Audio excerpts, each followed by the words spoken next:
Siddipet MLA మాజీ మంత్రి హరీష్ రావు దాతృత్వం ప్రదర్శించారు. పేద విద్యార్థులకు పీజీ వైద్య విద్య ఫీజు కోసం బ్యాంకులో తన ఇంటిని తాకట్టు పెట్టారు. మమత అనే అమ్మాయికి పీజీ ఎంట్రన్స్ లో సీటు రావడంతో ట్యూషన్ ఫీజులకు ఏటా 7.50 లక్షల రూపాయలు చెల్లించాలని కళాశాల యాజమాన్యం తెలిపింది. బ్యాంకు రుణం కోసం వెళ్ళగా ఏదైనా ఆస్తిని తనఖా పెడితేనే రుణం మంజూరు చేస్తామని బ్యాంకు సిబ్బంది స్పష్టం చేశారు. ఇదే విషయాన్ని విద్యార్థిని మమత తండ్రి రామచంద్రం హరీష్ రావు దృష్టికి తీసుకెళ్లారు. సిద్దిపేటలోని తన ఇంటిని బ్యాంకులో తనఖా పెట్టి 20 లక్షల ఎడ్యుకేషన్ లోన్ మంజూరు చేయించారు. హాస్టల్ ఫీజుకి ₹1,00,000 సహాయం చేశారు.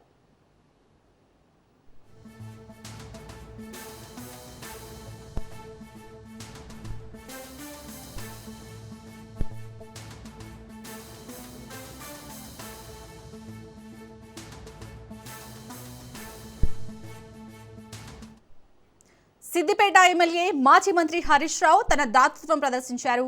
పేద విద్యార్థిని పీజీ వైద్య విద్య ఫీజు కోసం బ్యాంకులో తన ఇంటిని తాకట్టు పెట్టారు.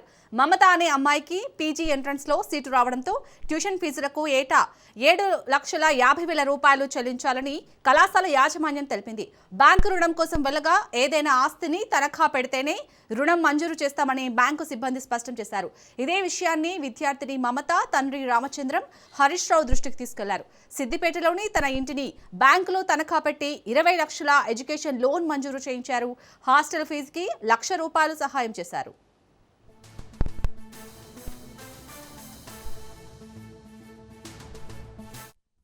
పేరు కొంక రామచంద్రం. నాకు 4 అమ్మాయిలు. మాది సిద్దిపేట. మా పెద్ద అమ్మాయికి SVS Mahbubnagar private medical college మహబూబ్ నగర్లో తనకు ఎంఎస్ ఆప్థమాలజీలో పీజీ సీట్ రావడం జరిగింది. పీజీ సీట్ సంబంధించి ట్యూషన్ ఫీజు ప్రతి సంవత్సరము 7,50,000 రూపాయలు ఉంటుంది. 3 సంవత్సరాలు కలిపి 22.5 లక్షలు అవుతుంది. నాకు ఈ రిజల్ట్ వచ్చిన తర్వాత సార్ని పోయి కలవడం జరిగింది. హరీష్ రావు సార్ని ఇంటికి వెళ్ళి సార్ని కలిసిన తర్వాత ఒకవేళ మీకు అంత అమౌంట్ అడ్జస్ట్మెంట్ కాకపోతే ఇంటిపైన లోన్ తీసుకోపోయా బాబు అని అడిగాడు. సార్ మా పిల్లలకు సంబంధించి కూడా నేను ఇంటిపైన లోన్ తీసుకున్నాను సార్ అని చెప్పి సార్ చెప్పగానే సార్ ఇంకో మాట ఆలోచించకుండా సరే బాబు నేను నా సొంత ప్రాపర్టీ అయినటువంటి నా ఇంటిపైన నేను ఎడ్యుకేషన్ లోన్ ఇప్పిస్తాను, అమౌంట్ తీసుకొని చదివించుకో, ఎక్కడ కానీ డబ్బు లేదని దాని కారణంగా పిల్లలను చదువు ఆపకూడదు అని చెప్పి సారు రిస్క్ తీసుకొని తొందరగా మాకు యూనియన్ బ్యాంక్లో మాకు లోన్ ఇప్పించడం జరిగింది. 2024లో మాకు చిన్నపిల్లలకు కూడా జగిత్యాల గవర్నమెంట్ మెడికల్ కాలేజీలో ఎంబీబీఎస్ సీట్లు వచ్చినప్పుడు కూడా సార్ పిలిపించుకొని మా కుటుంబానికి కూడా ఆర్థిక సహాయం చేయడం జరిగింది. ఇలాంటి ఎమ్మెల్యే మా సిద్దిపేటకు ఉండడం మా అదృష్టము. నా పేరు కొంక మమత, మాది సిద్దిపేట.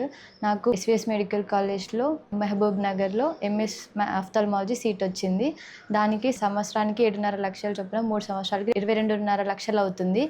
ఇక అంత ఎలా కట్టగలము అని చెప్పేసి టెన్షన్ పడుతూ హరీష్ రావు సార్ దగ్గరికి వెళ్ళాము. హరీష్ రావు సార్ గారు అన్నారు లోన్ తీసుకుపోయారా అన్నప్పుడు ఇంటిపైన ఆల్రెడీ లోన్ ఉంది సార్ అని చెప్పగానే సార్ వాళ్ళ సొంత ప్రాపర్టీ అయిన వాళ్ళ ఇంటిపైనే మాకు లోన్ తీసి ఇచ్చారు. దానికి తోడు ఫస్ట్ ఇయర్లో హాస్టల్కి సంబంధించి కూడా 1 lakh ఇచ్చారు సార్. సార్కి ఎప్పుడు రుణపడి ఉంటాము. ధన్యవాదాలు సార్.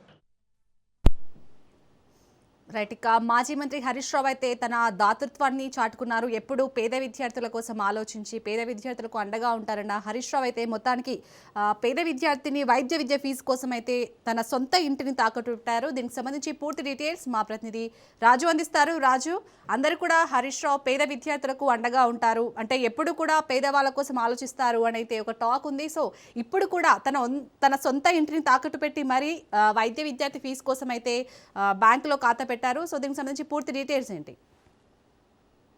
మాజీ మంత్రి సిద్దిపేట ఎమ్మెల్యే హరీష్ రావు మరొకసారి దాతృత్వాన్ని చాటుకున్నారు. పేద విద్యార్థినికి తన సొంత ఇంటిని బ్యాంకులో మార్టిగేజ్ చేసి ఆ ఫీజు వాళ్ళ కళాశాల ఫీజు అదేవిధంగా హాస్టల్ ఫీజు కూడా చెల్లిస్తున్నారు. అయితే గత కొంతకాలంగా పేద విద్యార్థిని తండ్రి రామచంద్రము తర్వాత మమత ఇద్దరు కూడా బ్యాంకు లోన్ కోసం బ్యాంకు అధికారుల చుట్టూ కాళ్ళ వేళ్ళపడి తిరిగిన ఖచ్చితంగా ఏదో ఒక ప్రాపర్టీ మాకు మార్టిగేజ్ చేసే తప్ప మీకు రుణము ఇవ్వలేము, ఓన్లీ స్టడీ మీద రుణం ఇవ్వలేమని చెప్పగా వాళ్ళకు అయోమయంలో గురైన పరిస్థితిలో గతంలో కూడా తనకు 4 విద్యార్థులు కూడా ఎంబీబీఎస్ అవుతున్నారు. వాళ్ళకు గతంలో కూడా ఆర్థిక సాయం చేశాడు, వాళ్ళ చదువుకు దోహదపడ్డాడు.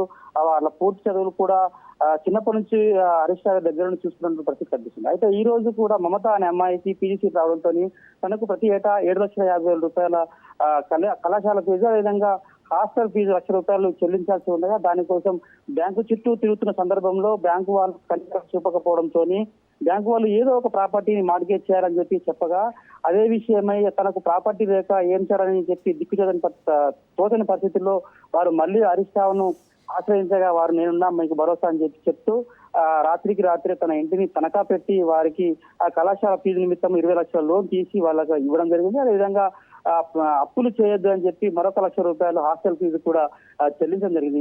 ఈ విధంగా వాళ్ళ ఆ కుటుంబానికి ఆ కుటుంబ 4 పిల్లలకు కూడా హరీష్ రావు గతంలో నుండే హెల్ప్ చేస్తా ఉన్నాడు. అదేవిధంగా రాత్రికి కూడా నిన్నటి రోజు ఇంటిని తన సొంత ఇంటికి కూడా సైతం బ్యాంకులో తనఖా పెట్టి వాళ్ళకు 20 లక్షల రుణం ఇప్పించి చదువుకు అయితే సహకారం చేశాడు. ఈ విధంగా గతంలో కూడా అదే ఇంటిని తనఖా పెట్టి ఆటో కార్మికుల కోసం వారికి సొసైటీ ఏర్పాటు చేసి ₹1,00,000 వాళ్ళకు లోన్లు ఇప్పించి వాళ్ళ జీవితాల్లో కూడా వెలుగు నింపాడు. అదేవిధంగా ఈ రోజు మళ్ళీ తన ఇంటిని సైతం తన సొంత ప్రాపర్టీని సైతం పేద విద్యార్థుల కోసం తనఖా పెట్టి తను విద్యార్థుల చదువు కోసం కృషి చేస్తున్నాడు హరీష్ రావు. వారికి సరదా మేము ఎప్పుడు జీవితంలో మేము రుణపడి ఉంటాము. మేము 3 లక్షల మందిలో 3 లక్షల ఓటర్లో మేము ఒకరం. కానీ హరీష్ రావు అలా చూడడు. మమ్మల్ని మాకు ఎప్పుడు ఆపద వచ్చినా తన ఆపద లెక్క ఫీల్ అయ్యి మాకు సహాయ సహకారం అందిస్తారని చెప్పి ఆ తల్లి తండ్రి అదేవిధంగా విద్యార్థులు సైతం వాళ్ళు చెప్పుకోవడం అయితే చెప్పుకున్నారు. రాబోయే రోజుల్లో మేము హరీష్ రావు చూపిన బాటలో మేము ఏదైనా చేయడానికి ముందుగా సిద్ధంగా ఉంటామని చెప్తూనే మా చదువులకు సహకరిస్తున్న దేవుడు అని చెప్పి వారు చెప్తున్న పరిస్థితి కనిపిస్తుంది. రాజు, రాజకీయ నాయకులు అంటే ప్రజల సొమ్ము దోచుకునేవారు అని అయితే చాలా మంది అనుకుంటారు. కానీ ప్రజల సొమ్ము దోచుకునేవారు కాదు, హరీష్ రావు ప్రజలకు హెల్ప్ చేసేవారు అని అయితే దీంతో అర్థమైంది అనుకోవచ్చా? అంటే గతంలో కూడా చాలా హెల్ప్ చేశారు హరీష్ రావు.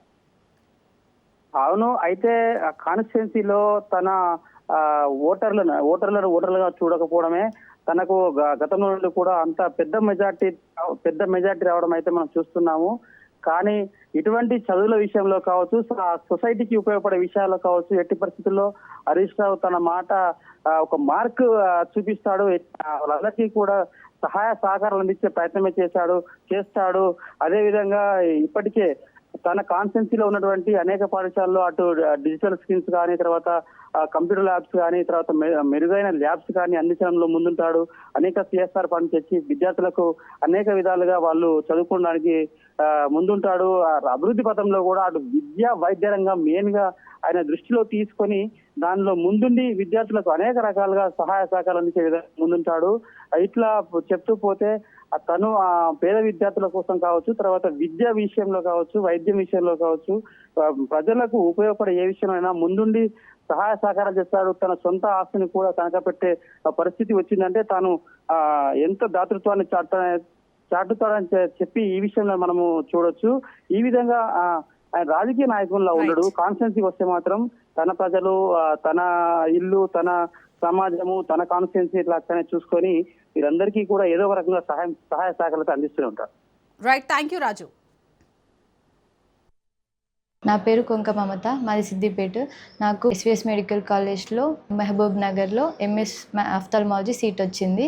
దానికి సంవత్సరానికి 7.5 లక్షలు చొప్పున 3 సంవత్సరాలకి 22.5 లక్షలు అవుతుంది. ఇక అంత ఎలా కట్టగలము అని చెప్పేసి టెన్షన్ పడుతూ హరీష్ రావు సార్ దగ్గరికి వెళ్ళాము. హరీష్ రావు సార్ గారు అన్నారు, లోన్ తీసుకోపోయారా అన్నప్పుడు ఇంటిపైన ఆల్రెడీ లోన్ ఉంది సార్ అని చెప్పగానే సార్ వాళ్ళ సొంత ప్రాపర్టీ అయిన వాళ్ళ ఇంటిపైనే మాకు లోన్ తీసి ఇచ్చారు. దాంట్లో మళ్ళీ అలాట్మెంట్ తర్వాత రిపోర్టింగ్కి 3 డేసే టైం ఇచ్చారు. అందులో 3 డేస్ చాలా కష్టపడి మాకు లోన్ శాంక్షన్ చేశారు. దానికి తోడు ఫస్ట్ ఇయర్లో హాస్టల్కి సంబంధించి కూడా 1 lakh ఇచ్చారు సార్. మాకు చెల్లె వాళ్ళకి జగిత్యాలలో సీట్ వచ్చినప్పటి నుంచి కూడా మాకు చాలా హెల్ప్ చేస్తూనే ఉన్నారు. సార్కి ఎప్పుడు రుణపడి ఉంటాము. ధన్యవాదాలు.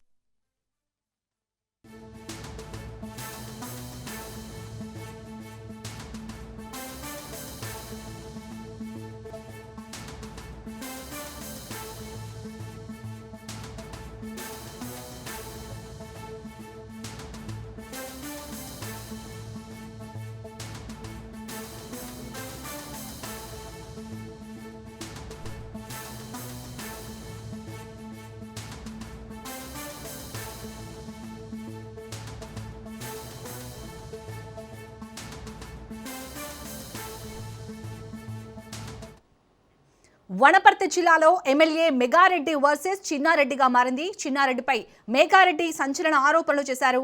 వనపర్తిలో పలు చోట్ల కాంగ్రెస్ బలపరిచిన అభ్యర్థుల ఓటమికి చిన్నారెడ్డి కారణమంటూ హాట్ కామెంట్స్ చేశారు.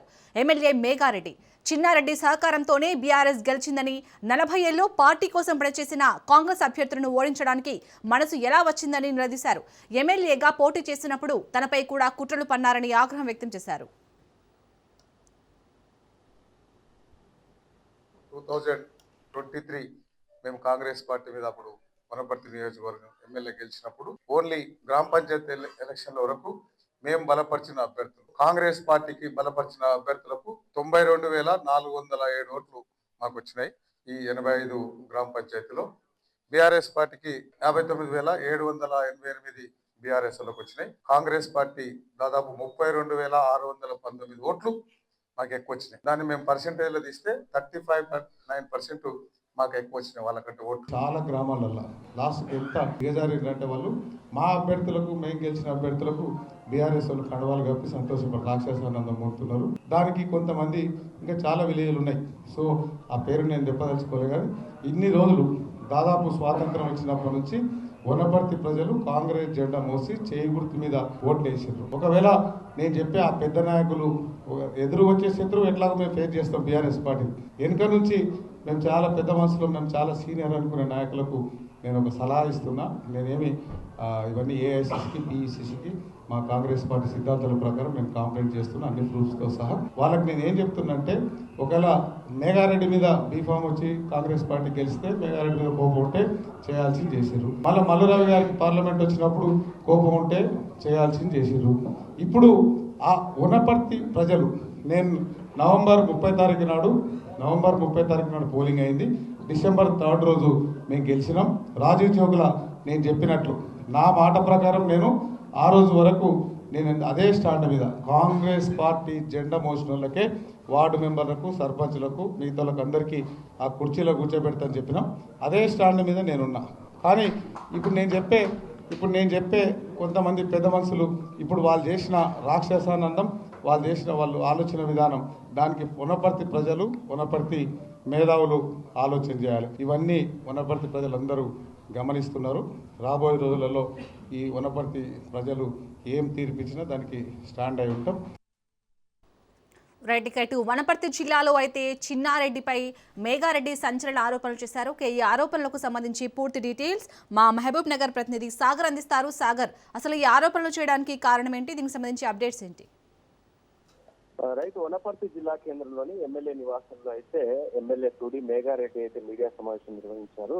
ఆయన గ్రామ పంచాయతీ ఎన్నికల్లో కాంగ్రెస్ కు వచ్చిన ఫలితాలపై కీలక వ్యాఖ్యలు చేసినట్టుగా కూడా తెలుస్తుంది. ఎందుకంటే 3 విడతలుగా జరిగిన గ్రామ పంచాయతీ ఎన్నికల్లో గత 2 సంవత్సరాల్లో చేసిన అభివృద్ధిని చూస్తే ప్రజలు తమకు మద్దతు ఇస్తారని ఆయన తెలిపినట్టుగా కూడా తెలుస్తుంది. మొత్తానికి కూడా 140 గ్రామ పంచాయతీలో 85 సీట్లు కాంగ్రెస్ గెలుచుకుందని, దాదాపుగా 60% పైగా కూడా ఓట్లు వచ్చాయంటూ కూడా ఆయన చెప్పొచ్చిన పరిస్థితి కూడా కనిపిస్తుంది.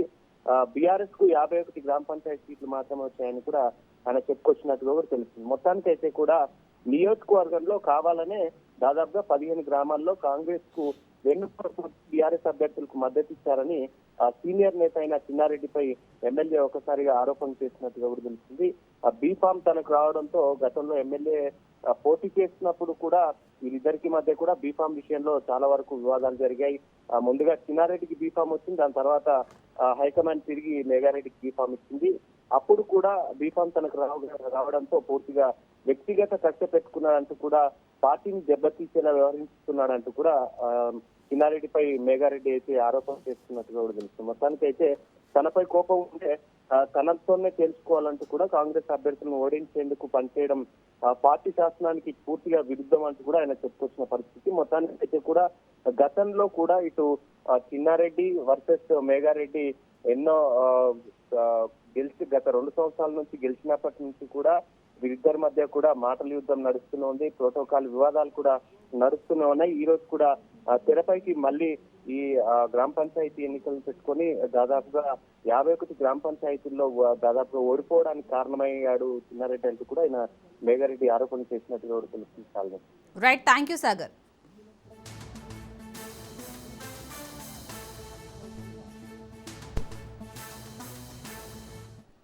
తెలంగాణ భవన్లో మాజీ మంత్రి నిరంజన్ రెడ్డి మాట్లాడుతున్నారు. లైవ్ లో చూద్దాం. చేసుకొని ఎక్కువ నగిషి లేకుండా ఉన్నది పూర్తి చేస్తే 12 లక్షలు అవుతుంది. ఒక మందం ఒక మోస్తరు మంచి కనిపించడం చేసుకున్నాం అనేటువంటి వాళ్ళకి 15 లక్షలు అవుతుంది. మీరు ఇచ్చేది 5 లక్షలు. ఊరికి 5, 6, కొన్ని గ్రామాలకు 3, కొన్ని గ్రామాలకు 4, కొన్ని గ్రామాలకు 7, 8 గ్రౌండ్ అయినాయి. దీనికి 22,000 కోట్ల రూపాయలని మీరు ఎట్లా లెక్క చెప్తారు ముఖ్యమంత్రి గారు? ఇట్లా ఏది దోస్తే అది ప్రజల మీద చెప్పేసి స్వీపింగ్గా రిమార్క్ చేసేసాడు ఏమన్నా. ఎన్నికల ప్రచారంలో భాగంగా మేము అన్ని గ్రామాలు తిరిగినాం, ప్రతి ఊర్లో అడిగినాం, మీకు బోనస్ వచ్చిందా ఓట్ల క్వింటాల్కు. మహిళలను అడిగినాం, మీకు 500 సిలిండర్ వచ్చిందా. ఒక్కరు కూడా వచ్చిందని చెప్పాలి. మరి మీరు ఎవరికి ఇచ్చిండ్రో, ఎక్కడ ఇచ్చిండ్రో, ఏడున్న రహస్య నివేదికలు ఒకసారి ప్రజలకు వివరించండి గ్రామాల వారిగా. బోనస్ ఇచ్చే ఒక సీజన్లో కొద్ది మందికి ఇచ్చేస్తే అన్ని సీజన్లో అందరికి ఇచ్చినట్లు దబాయించి మాట్లాడుతున్నారు ముఖ్యమంత్రి గారు. అదే లైన్ తీసుకొని కాంగ్రెస్ వాళ్ళు మాట్లాడుతున్నారు.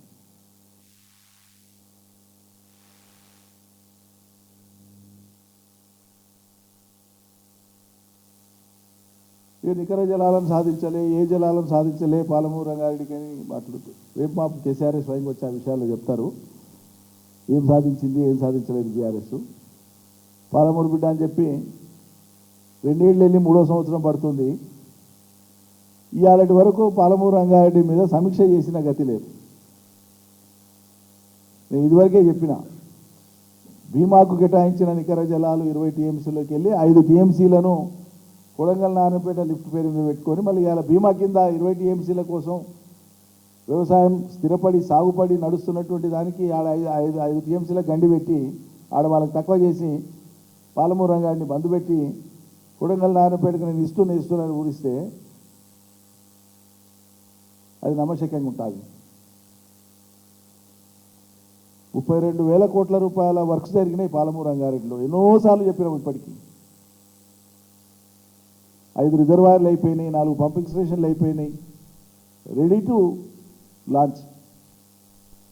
ట్రయల్ రన్ కూడా చేసి మోటార్ కూడా నడిపించిన ప్రపంచంలో.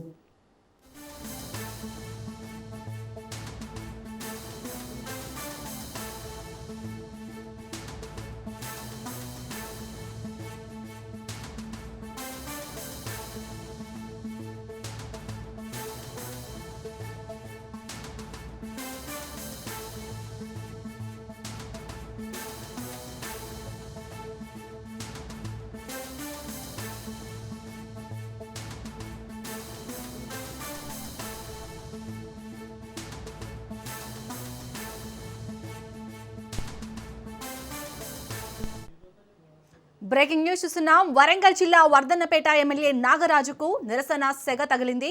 గ్రేటర్ వరంగల్ మున్సిపల్ కార్పొరేషన్ 14వ డివిజన్లో పర్యటించిన ఎమ్మెల్యేకు చుక్కెదురైంది. అభివృద్ధిపై ఎమ్మెల్యేను అక్కడి స్థానికులు నిలదీశారు. డివిజన్కు ఏం చేశారో చెప్పాలన్నారు. దీంతో చేసేదేమీ లేక ఎమ్మెల్యే నాగరాజు వెనక్కి వెళ్లిపోయారు. ఎమ్మెల్యే తీరుపై స్థానికులు మండిపడుతున్నారు.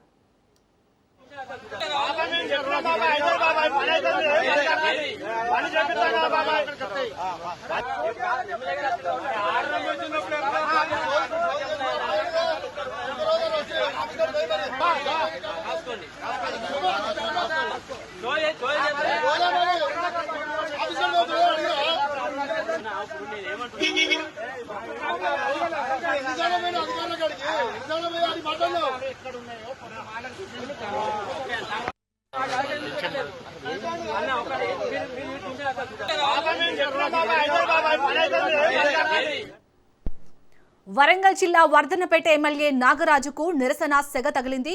గ్రేటర్ వరంగల్ మున్సిపల్ కార్పొరేషన్ 14వ డివిజన్లో పర్యటించిన ఎమ్మెల్యేకు చుక్కెదురైంది. అభివృద్ధిపై ఎమ్మెల్యేను స్థానికులు నిలదీశారు. డివిజన్కు ఏం చేశారో చెప్పాలన్నారు. దీంతో చేసేదేమీ లేక ఎమ్మెల్యే నాగరాజు వెనక్కి వెళ్లిపోయారు. ఎమ్మెల్యే తీరుపై స్థానికులు మండిపడుతున్నారు. రైట్గా ఇదే అంశానికి సంబంధించి పూర్తి డీటెయిల్స్ మా ప్రతినిధి చంద్రశేఖర్ అందిస్తారు. చంద్రశేఖర్. వాళ్ళని వరంగల్ జిల్లాలోని వర్ధన్నపేట ఎమ్మెల్యే కేఆర్ నాగరాజుకు ప్రజల నుంచి అయితే నిరసన వ్యక్తమైంది. ఏదైతే తన వర్ధనపేట నియోజకవర్గం పరిధిలోని గ్రేటర్ వరంగల్ మున్సిపల్ కార్పొరేషన్ 14వ డివిజన్లో ఈరోజు వాళ్ళ అభివృద్ధి కార్యక్రమాలకు శంకుస్థాపనకు ఎమ్మెల్యే నాగరాజు అక్కడికి రావడం జరిగింది. దాని ఎమ్మెల్యే నాగరాజు వచ్చిన నేపథ్యంలో ప్రజలంతా కూడా 14వ డివిజన్ చెందిన ప్రజలంతా కూడా తన నిరసన వ్యక్తం చేశారు. ఏదైతే 2 సంవత్సరాల క్రితం ఎన్నికలప్పుడు ఇక్కడికి వచ్చి మీరు పలు వాగ్దానాలు చేశారు, ఓట్లు వేయించుకున్నారు, తిరిగి 2 సంవత్సరాలు మా వైపు చూడలేదు, ఇప్పుడు మళ్ళీ తిరిగి కొద్ది నెలల్లో మళ్ళీ గ్రేటర్ వరంగల్ మున్సిపల్ కార్పొరేషన్ కి ఎన్నికలు జరగనున్న నేపథ్యంలో ఇప్పుడు అభివృద్ధి పనుల పేరుతో మీరు ఇప్పుడు 2 సంవత్సరాల తర్వాత వచ్చారు, మీరు ఈ డివిజన్ కి ఈ 2 సంవత్సరాలుగా అధికారంలోకి వచ్చిన తర్వాత ఏం చేశారని చెప్పేసి గట్టిగా నిలదీయడం జరిగింది. ఎందుకంటే ప్రజలకు మీరు అందుబాటులో ఉండట్లేదు, ప్రజలు పలు సమస్యల మీద వచ్చినా కానీ మీరు పట్టించుకోవట్లేదు. 2 సంవత్సరాల తర్వాత ఈ రోజు రావడానికి గల కారణం ఏంటి, ఇప్పుడు మీరు చేసిన అభివృద్ధి ఏంటో చెప్పాలని ప్రజలంతా కూడా గట్టిగా నిలదీయడంతో అక్కడి నుంచి నాగరాజు ప్రజలకు ఏం చెప్పకుండా అక్కడి నుంచి వెనుదిరిగి వెళ్ళిపోయాడు. ఇటు ఎన్నికలప్పుడు ఓట్ల కోసం వచ్చి పలు హామీలు ఇచ్చిన ఎమ్మెల్యేగా గెలుపొందిన తర్వాత ఇప్పుడు వస్తే అభివృద్ధి గురించి నిలదీస్తే సమాధానం చెప్పకుండా ప్రజలతో మాట్లాడకుండా వెళ్ళిపోయాడని అక్కడ ప్రజలు కూడా కొంత అసహనం వ్యక్తం చేస్తున్నారు. Shalini. Right, thank you Chandrasekhar.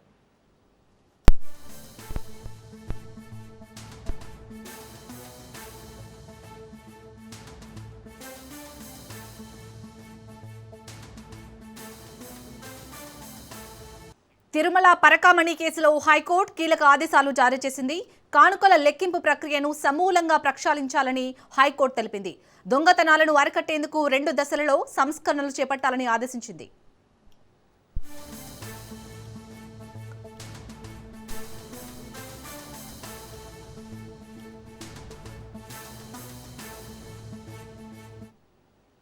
Tirumala పరకామణి కేసులో హైకోర్టు కీలక ఆదేశాలు జారీ చేసింది. కానుకల లెక్కింపు ప్రక్రియను సమూలంగా ప్రక్షాళించాలని హైకోర్టు తెలిపింది. దొంగతనాలను అరికట్టేందుకు 2 దశలలో సంస్కరణలు చేపట్టాలని ఆదేశించింది.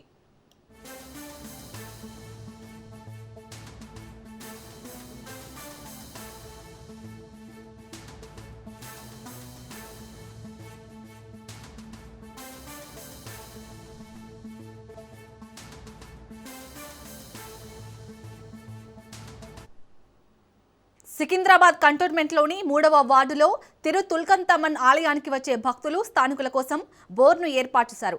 మంచినీటి ఎద్దడి సమస్యను పరిష్కరించేందుకు స్టేట్ స్పెషల్ డెవలప్మెంట్ ఫండ్స్తో ఏర్పాటు చేసిన బోర్ని స్థానిక ఎమ్మెల్యే శ్రీ గణేష్ ప్రారంభించారు. ఎన్నో ఏళ్లుగా ఇక్కడి ప్రజలు మంచినీటి సమస్యతో బాధపడుతున్నారని, ఈ పవర్ బోర్ ఏర్పాటుతో వారి సమస్య పరిష్కారం అవుతుందని ఆశాభావం వ్యక్తం చేశారు. ఎటువంటి సమస్యలు ఉన్నా తన దృష్టికి తీసుకువస్తే తప్పకుండా పరిష్కరిస్తామని ఎమ్మెల్యే హామీ ఇచ్చారు.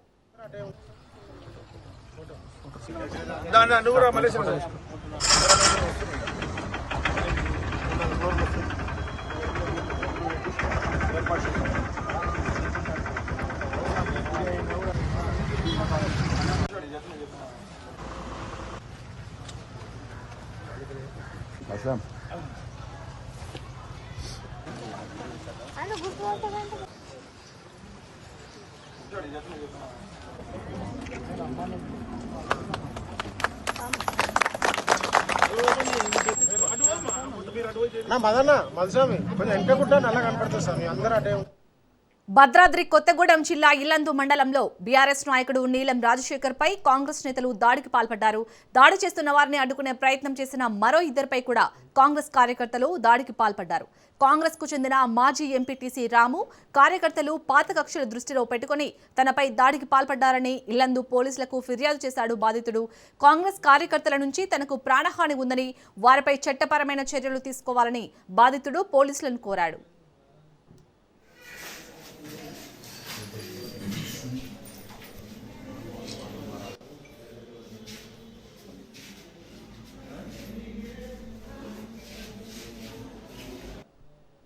మామయ్య అవుతాడు సార్ నాకు. అయితే మేము సౌండ్స్ వస్తున్నాయి, అన్నయ్య అన్నం తింటున్నాడు, మేము పడుకుందామని వెళ్ళాము, సౌండ్లు వస్తున్నాయి, గట్టి గట్టిగా అరుస్తున్నాడు. కావేరి, శ్రీను, సీనన్న, ఉదయ్ అని అరుస్తుంటే మేము బయటికి వచ్చాము. బయటకు వచ్చేసరికి కొడుతున్నారు. ఆల్రెడీ లోపల కొట్టారు, బయటికి తీసుకొచ్చారు, బయట కొట్టారు, గేట్ దగ్గర కూడా కొడుతున్నారు. మధ్యలో మా అన్నయ్య మా మమ్మీ వెళ్ళి ఆపారు. ఆపితే కూడా అసలు ఎక్కడ ఆగలేదు. మా అన్నయ్యని ఇంకొక పక్కనున్న అతను కొట్టాడు. సతీష్ సతీష్ అనే వ్యక్తి మా అన్నని కొట్టిండు డొక్కులో. అయితే ఆపండి మామయ్య, కొట్టకండి, ఇది కరెక్ట్ కాదు, అసలు మీకు ఇది కరెక్ట్ కాదు, కొట్టద్దు మీరు అని కూడా నేను మొత్తుకున్నా. ఆయన నన్ను నెట్టారు ఇట్లా. మేము కృషి చేసి పనిచేసినందుకు రిజర్వేషన్ ఎస్టీ అయితే అక్కడ వార్డు నెంబర్ని వేరే అక్కని పెట్టి గెలిపిస్తే మా దగ్గర సర్పంచ్ మీకు గెలిచిన వార్డు నెంబర్ వీడు గెలిపించిండు అని కుట్రతోటి 10 అట్లా అవుతా అన్న టైంలో నేను నిద్రపోతే నా ఇంటి మీదకి ఇంట్లోకి వచ్చి తలుపు తీసి నన్ను లేపి మండల్ రాము, వీళ్ళు లక్ష్మణ్, ఆనందరావు, భార్గవ్, వాడు సతీష్ అనేటోడు వీళ్ళందరూ నా మీద దాడి చేసి నన్ను ఇష్టం వచ్చిన కొట్టి అరే నేను చంపేస్తాను రా అని చెప్పేసి అన్నాడు. మండల్ రాము కత్తి తీసుకొని వెళ్ళిపోతా అన్న, కత్తి అన్నాడు. కత్తి తీసుకొని ఎందుకు పోతాను అన్న, వీళ్ళు చంపేస్తామన్నా. నిర్మల్ జిల్లా బాసరలోని ప్రాథమిక ఆరోగ్య కేంద్రంలో సీనియర్ అసిస్టెంట్గా విధులు నిర్వహిస్తున్న భీమన్న ఏసీబీ వలకు చిక్కాడు. తానూర్ పీహెచ్సీలో ఇన్ఛార్జ్గా ఉన్న భీమన్న జీపీఎఫ్ వైద్య బిల్లుల క్లియరెన్స్ కోసం 9,000 లంచం డిమాండ్ చేశాడు. దీంతో ఏసీబీ అధికారులను కలిసిన బాధితుడు ఏసీబీ అధికారుల సూచన మేరకు భైంసాలోని భీమన్న ఇంట్లోనే ఫోన్పే ద్వారా 9,000 ఇస్తుండగా ఏసీబీ అధికారులు రెడ్ హ్యాండెడ్గా పట్టుకున్నారు.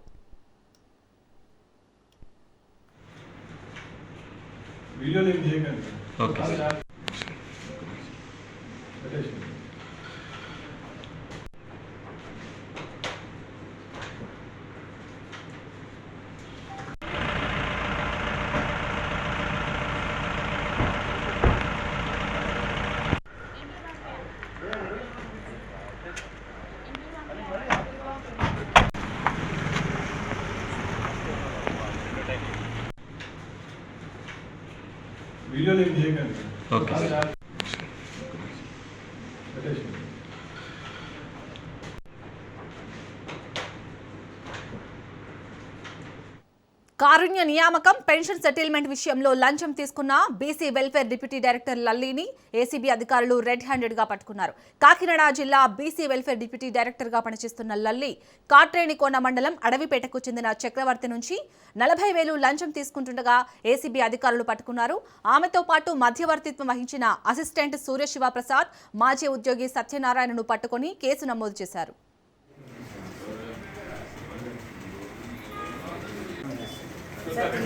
సరే